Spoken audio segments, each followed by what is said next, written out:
Hey everybody, we're back. We're still talking about structural limits and we're still talking about enumerated powers, but now we're moving on from taxing and spending and we're going to talk about the Commerce Clause in this video. So I'm going to call up the slides. I'm sorry about my voice. Nothing I can do about that right now. And we're going to review our big three categories. So we've been talking about this throughout the semester. There are three general scenarios where Congress has the power to use its Commerce Clause power to regulate commerce among the several states. And those are broadly, as we can see here on the screen, cross-border transactions, infrastructure for cross-border transactions. Again, those first two, not controversial at all. And then the third one, and this is where most of the action is because it is the most controversial, in-state activities with substantial effects on interstate commerce. We saw during the Lochner era that the court really did not give much credence to that third category. But then after the Lochner era, it really did. What we're going to see today is that during the late 90s, early 2000s, the court in a string of cases kind of pulls back maybe a little bit. And we'll talk about whether or not the court is being consistent, if it was just a different set of facts or if it was changing its view of deference. So here's what we're talking about. We see, again, the check marks here, lots of okay, meaning lots of times the court is deferring to Congress in its use of its enumerated power, and specifically, these are all Commerce Clause cases. We've done these first four, right? We've done NLRB, we've done Darby, Wickard, Heart of Atlanta. The last three are what we're going to talk about today. And as we can see, two of the three, the court says, no, Congress, you went too far. And again, our task for today is really to figure out, are these cases, is Lopez and Morrison, are they really distinguishable factually, or does it just show a court that is inconsistently applying doctrine? So what do we see here? Do recent Commerce Clause opinions alter the New Deal consensus?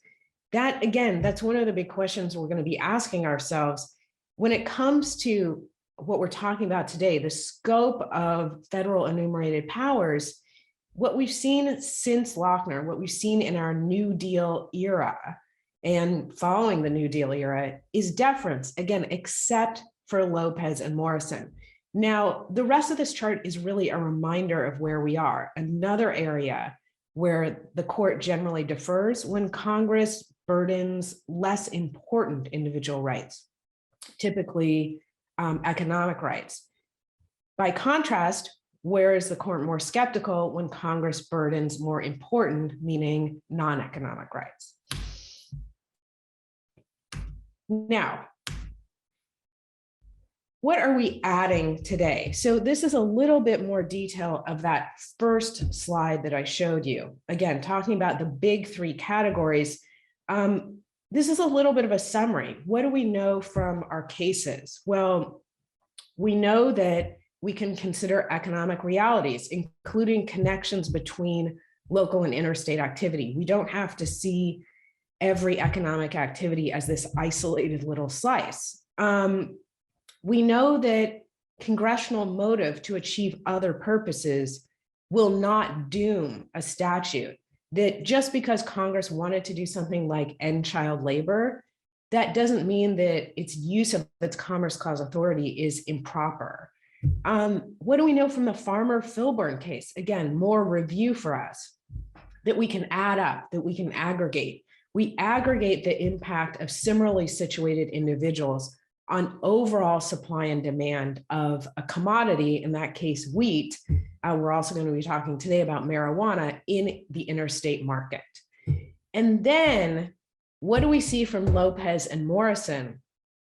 Ordinary criminal behavior that is not economic or commercial in nature, that is not going to set us off on a path of aggregating. We only aggregate and add up every Farmer-Filburn or everybody who wants to grow marijuana in their backyard. We only add that up if the initial activity is economic or commercial. If your initial activity is criminal, for instance, we're not going to add up your behavior to see if it affects an interstate market. So this slide is really a summary of what we've done and where we're going. And again, as we talk today, come back to this slide and think about, this is really what we need to know when we're talking about bucket 3. Is this economic behavior or is it non-economic behavior? Okay, we are back and I'm going to go ahead and share the screen. We're going to move on to our first big case of the day, which is Lopez. Now, the book doesn't include the full Lopez case because Morrison, as you can see, basically summarizes it. Now, the question here for us, the federal statute issue, it's a federal crime for any individual to knowingly possess a firearm at a place that the individual knows or has reasonable cause to believe is a school zone. And we see that up here on the slide. School zones are defined by their location to school property, by how far away they are from school property. Now, we know, because I already went over this, that the court says here Congress exceeded its Commerce Clause authority. And one of the key quotes, I think, from Lopez, you see up on the screen here, which is the government's argument would require us to conclude that there was never a distinction between what's local and what's national. Obviously, I'm paraphrasing. This was somewhat surprising language because this distinction between what's national and what's local, it sounds to people, it kind of harkens back to the Lochner era. It's also the court being more skeptical of what Congress is doing, which also harkens back to the Lochner era. So the criticism of Lopez and the criticism of Morrison is largely they were just not being deferential enough to Congress, that they were being too skeptical, and that they were trying to be kind of overly formalistic, overly picky when it comes to what really can be considered to have a substantial effect on interstate commerce. Again, that third bucket. So what's happening in this case? The court concludes that the possession of a gun in a local school zone is not an economic activity, emphasis on not an economic activity that might, by aggregation, by repetition, have a substantial effect on interstate commerce. What does this mean? Again, repeating what I said a little bit before, it means even if you aggregate up everybody that engaged in the behavior of possessing a gun in a school zone, that will not have a substantial effect on interstate commerce. So even if you add up everybody whose activity violates this federal law, if you aggregate all of them, you're still not going to have a substantial effect on interstate commerce. What's really key here for the court says this is a criminal statute, nothing to do with commerce or any sort of economic activity. Again, really key for the court, it doesn't have to do with commerce or any sort of economic activity. Now, as I mentioned, one of the big surprises from this case is the rhetoric, is the tone here. It's Justice Rehnquist saying, we really need to figure out the difference between what's local and what's national.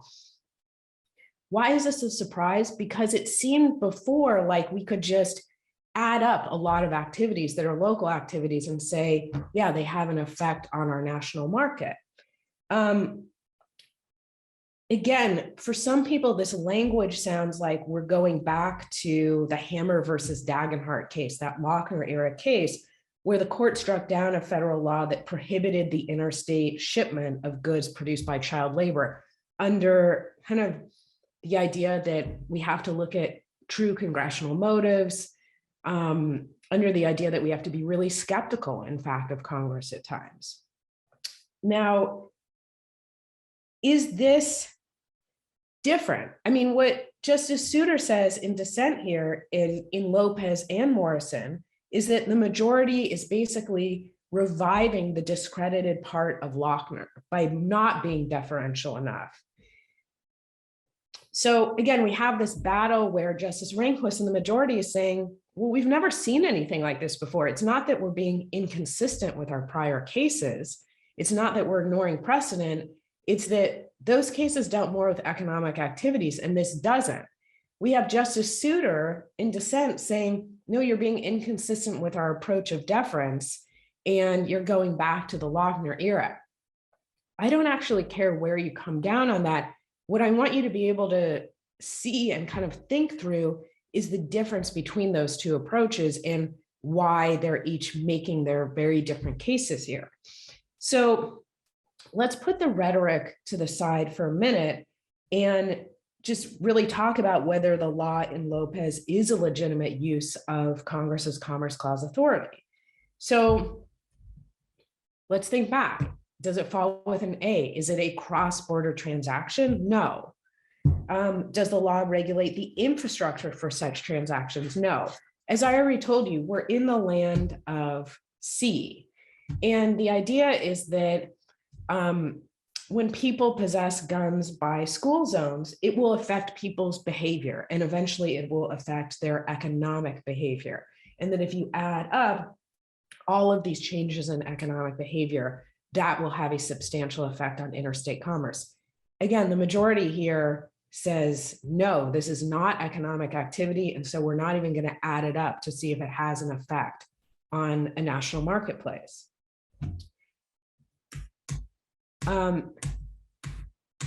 So let's talk more about specifically what the majority says. The majority says here that the law regulates the type of conduct, meaning possession of guns, that is not itself commercial. So this isn't about buying or selling guns. This is about being in a certain place within 1,000 feet of a school and holding a gun. And the majority says that type of conduct, it's just not economic activity. Number two, there's no express jurisdictional element, meaning nexus language in the statute. That means Congress didn't bother to say specifically, and here's how this hooks to interstate commerce. Number three, there are no specific congressional findings that describe that connection between the possession of guns in school zones and an effect on interstate commerce. Number four, and again, this is really key, the link between the regulated activity, the possession of guns in certain places, and interstate commerce, it's just too far apart. It's too attenuated. So let's go over each of those factors in some more detail here. Factor number one, and again, this is a big one. The federal law here regulates a type of conduct, possession, that is not itself commercial. Well, let's think back to our other cases. I'm going to go back for a minute to a different slide. Sorry about my voice. NLRB. This deals with a steel company that was buying and selling things across the border. Darby. This was a lumber company that was sawing logs across the border. The state border. Heart of Atlanta Motel, there was a transaction or a lack of transaction with out-of-state customers. McClung, we have a transaction where somebody sells food that originates out of state. We talked about raw materials coming from out of state. And then Wickard versus Filburn, our farmer Filburn case, the farmer is growing wheat that he might not have sold to anyone else, but he's manufacturing something. He's producing a good that was routinely the subject of economic transactions. So again, if you add up every farmer Filburn and his actions, that can have a real effect on the price of wheat on the on the national marketplace. So he's in the business, farmer Filburn in this case, of actually growing commercial wheat, and the relevant law controls how much he can grow. That sounds, I think, more economic than I'm standing in a certain place with a gun. By contrast, again, Lopez, the regulated thing is not an economic transaction or even something that affects supply and demand, at least not according to the majority, right? It's the location of your simple possession. It's walking with a gun from one place to another. Now, let's go back to the second factor here. So we just talked about the first factor. The second and third factors, let's talk about those. The court says if the transaction, like if it doesn't look to us to be commercial on its face, maybe the statute talks about this jurisdictional element, meaning maybe the statute links the thing that's regulated with a connection to interstate commerce, or maybe there are congressional findings that make that link. And the court here says, look, we don't see any of that. That's not here. Now we need to pause for a second and remind ourselves, are congressional findings required? Well, Caroline Products says, no, they're completely optional. And in the cases that are summarized in the flash forward after Heart of Atlanta Motel, those nexus cases, we saw that in those cases, the Supreme Court is willing to read in a connection between the regulated activity and interstate commerce. So in that case, maybe we are being less deferential here. I'm not telling you for sure we are, but there's a question as to really whether or not the court is being more skeptical here. And then finally, factor number 4, the link between the regulated activity and interstate commerce, the court's saying, we're finding it to be too weak. It's too far apart here. And the majority is really, they're basically convinced that there's no nexus because, again, this is not economic activity. Now, Congress goes back and amends the statute, and we see the language that they add here. They add language to possess a firearm that has moved in or that otherwise affects interstate or foreign commerce. Now, the question for us, of course, is, does this change anything? Well, it changes at least one factor. Now there is an express jurisdictional element, or there's some attempt at nexus language. But if the language is just hollow because it doesn't actually change the nature of the activity, then it really doesn't do much for us. So again, on the one side, does this make a difference? Well, yes, we have nexus language and we previously didn't. On the other hand, the possession here is still not commercial in nature. The nexus itself isn't there any more than it previously was. We haven't changed suddenly the nature of the thing that's being regulated. So we can just kind of see this, frankly, as empty verbiage. Morrison says that the non-economic criminal nature of the conduct in Lopez made all the difference, not its effect. So what we would still have here is non-economic conduct. I think in those ways, we could say, no, the post-Lopez amendment, it's just kind of empty verbiage. It doesn't solve the problem. Okay, so that's Lopez. I want to move on now to Morrison. And Morrison deals with, I'm going to go forward one slide and then come back. Morrison, obviously a 2000 case, it deals with the statute, the Violence Against Women's Act, and it only involves one part of that federal law. It involves the part that allows a victim of violence against women to sue in federal court. Again, we're not talking about the entire Violence Against Women's Act. We're talking about that one part of the act that says a victim of violence against women can sue in federal court. We know what the outcome in this case is. We know that the court says you don't have the power under the 14th Amendment, and you, Congress, don't have the power under the Commerce Clause. So let's go back to this slide for a minute and talk about the sources of power here. Again, I said the Commerce Clause is out and the 14th Amendment is out, but your question for me should be, well, why? Why is that power out? So first, let's talk about the 14th Amendment. Section 5 of the 14th Amendment, as we know, says Congress has the power to pass laws that enforce the rest of the 14th Amendment, including the Equal Protection Clause. Now, can Congress rely on this power to enforce the Equal Protection Clause to pass this part of the Violence Against Women's Act? And the answer is no. No, because there's no state action here. We'll talk about the argument that there could be state action, but the court's conclusion is no, because there's no state action here. The federal law, and this is key, is solving a problem caused by state action. And this, again, review for us here. This has been a consistent rule. We talked about it first in the civil rights cases.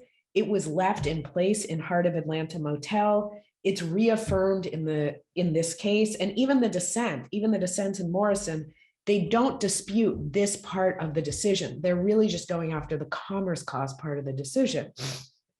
So what about the argument in Morrison that the federal government is just responding to failures by the states, that the Violence Against Women's Act, it's a justifiable way to remedy a state level problem?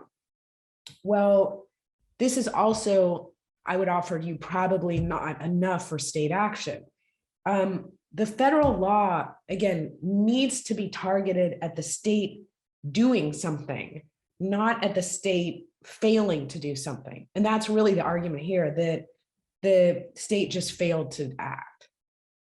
Also, this is the same argument that was brought up and failed in the civil rights cases. And again, the civil rights cases are still good law on this point. Now, here's the on the other hand, when it comes to this issue of state action. On the other hand, think back to another place where we saw that there was a right to be in federal court. Think all the way back to Strouder, which was our case where West Virginia had the state law saying that we have all white juries. And the federal statute said that where state courts deny equal protection of the laws, the case has to be removed to federal court. Again, we talked about that in Strouder a while back, where the federal government is basically saying, if the states are going to deny you in their state courts equal protection, then you get to be in federal court. And there we said that removal statute, it was a legitimate use of the civil rights enforcement power. So in that case, again, what happened, that federal statute created an alternative to a state venue. The alternative was obviously federal court. And it was an alternative that was provided when the state denied equality, when the state would not provide a form that was appropriate, because they were, again, denying equality in that case. And our open question is really, should the Violence Against Women's Act, and again, this one part of the Violence Against Women's Act, should we view that the same way as the removal statute in Strouder? I think the answer, for a couple of reasons, is probably not, but I want you to be able to kind of see that argument. I don't know that it's the winning argument, but I want you to be able to see that there is another side to the state action argument here. But again, we say no. And so we're focusing on the Interstate Commerce Clause. Now, we know that in this case, the court says no to the 14th Amendment. The court says no to using the Interstate Commerce Clause. And look at the language here. Again, really similar to Lopez. We reject the argument that Congress may regulate non-economic, that's our key, non-economic violent criminal conduct, based solely on the idea that the conduct's aggregate effect on interstate commerce would be enough for us to hook this to the Commerce Clause. And again, there's a distinction between what is truly national and what is truly local. We see this language again. Reminder from what we just talked about a few minutes ago, the court is saying if what we start with is not economic activity, then we're not going to add the activity up. We're not going to aggregate it. and say, does it have an effect on interstate commerce? Now, and again, this is really the central quote from the Morrison case. Now, in Lopez, the case we just talked about, the majority basically talked about and found it significant that Congress had not made any findings to prove that possessing guns near schools truly affected interstate commerce. But in this case, Congress does come forward with evidence, right? And what's the evidence? I'm going to take off a couple of the key pieces of evidence here. 50% of homeless women are fleeing domestic violence. Over 1 million women seek medical assistance as a result of violence. When you seek medical assistance, you need medical equipment. Medical equipment will often be purchased in interstate commerce, and the money spent on medical equipment affects interstate commerce. Another fact here, 75% of women don't go to movies alone after dark. 50% don't use public transit alone after dark. Notice, in fact, how similar this is to the Heart of Atlanta motel case and the Ollie's barbecue, that McClung case, where Congress can regulate conduct that suppresses demand. And that's really the argument that Congress is making here, is that there's conduct that is suppressing demand. Women are making tons of decisions that affect interstate commerce based on, again, fear of violence. Last thing that the court mentions here, or that the court mentions with respect to congressional findings, almost 50% of rape victims end up losing their jobs and are forced to quit. Again, what is Congress doing? They're linking all of these things that happen when you are the subject to violence. They're linking it to economic outcomes. And these are kind of cost of crime arguments. Okay, we're back, and I'm going to go ahead and share the screen again. So we just talked about the congressional findings. Now, what does the court do with those findings? Well, a couple of responses, really 2 responses here. Response number 1, the court says Congress's findings don't directly address the question. The majority says most of the findings were that violence against women were prevalent, and the findings didn't close the loop to show that there was a connection to interstate commerce.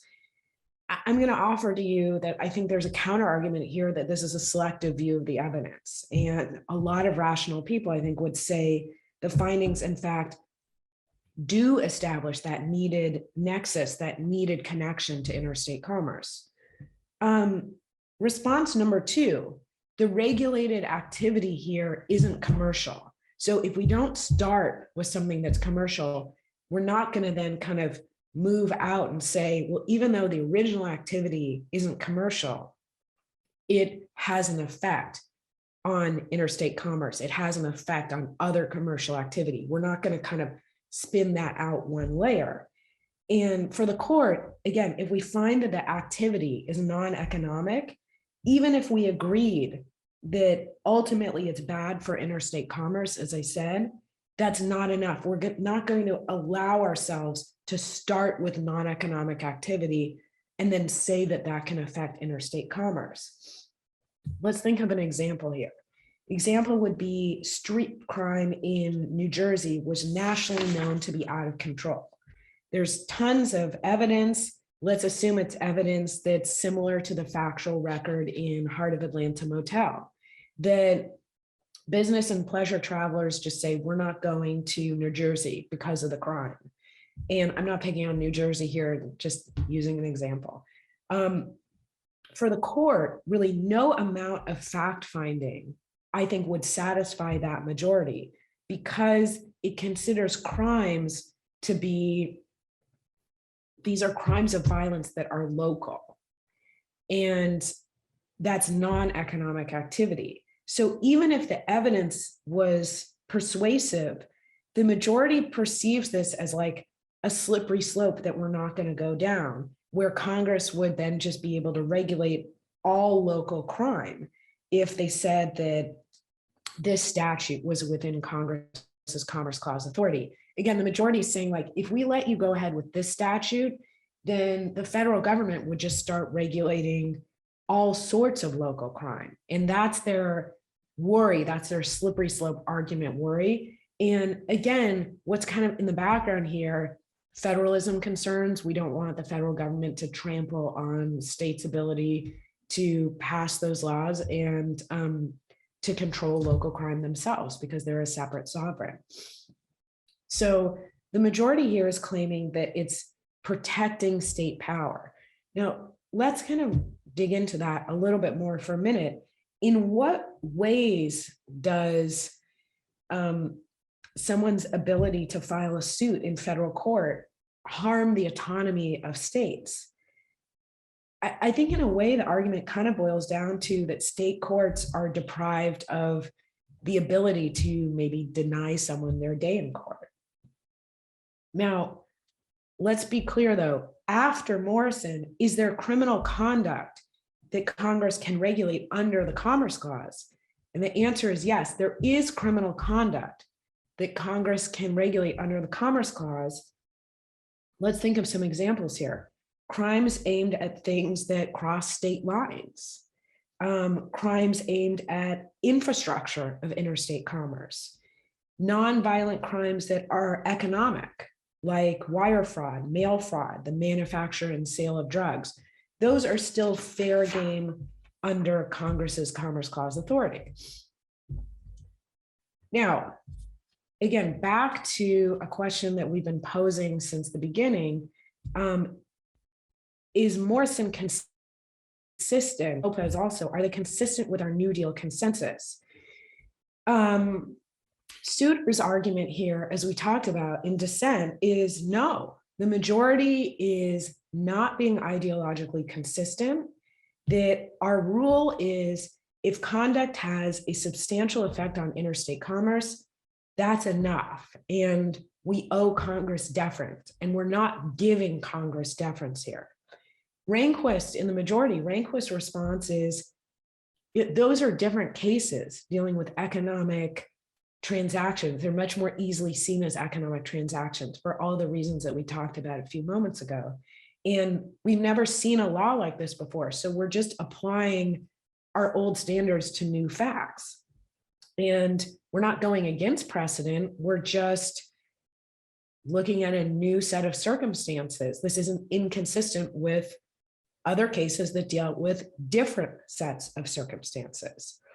So I think that really brings us to Gonzalez.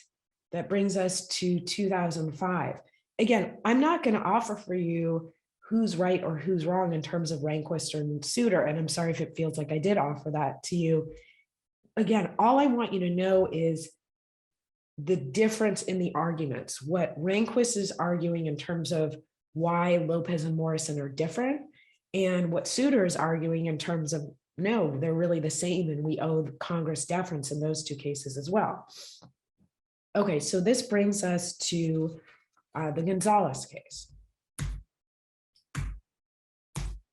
And this will be the last slide for right now. So after Lopez and Morrison, what we need to ask ourselves is what happens in the Gonzalez case? So should growing pot, should growing marijuana in your backyard for personal use be something that Congress can regulate under the Commerce Clause? And the court says, yes. Okay, and we're back, going back to the slide here. So what happens here? In 1996, California passes the Compassionate Use Act, legalizing marijuana for medical use. California's law conflicts with the federal law, the Federal Controlled Substances Act, which bans the possession of marijuana. Now, the court says that the federal law is within Congress's Commerce Clause power. Again, here the court says, yes, Congress, we're deferring to you, and you properly used your Commerce Clause authority. The court says the Commerce Clause gives Congress the power to prohibit local, meaning intrastate, inside the state, cultivation and use of marijuana. despite the state law to the contrary. So the state law is going to have to give way if there's a true conflict. We know that from our preemption discussion. Justice Stevens says the court's precedent is clear.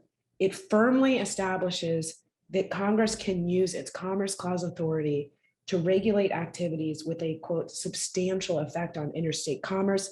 Again, that's our third bucket when it comes to interstate commerce. Even if the activities are purely local. Why? Because of Farmer Filbert, because we add up every purely local activity and we say that's enough to affect the national market. Now, very similar here, Justice Stevens says the ban on local marijuana use, it's going to have a substantial effect on interstate business because it'll affect the national marijuana market. So local use is going to affect national supply and demand, and that's all we need for the Commerce Clause. We don't look at congressional motives. We don't look under the hood. The majority, because they have to, they distinguish the Gonzalez case from Lopez and Morrison. And the majority says in those cases, the statutes regulated non-economic activity. Again, that key there, Lopez and Morrison, that's about non-economic activity that fell entirely outside of Congress's Commerce Clause power.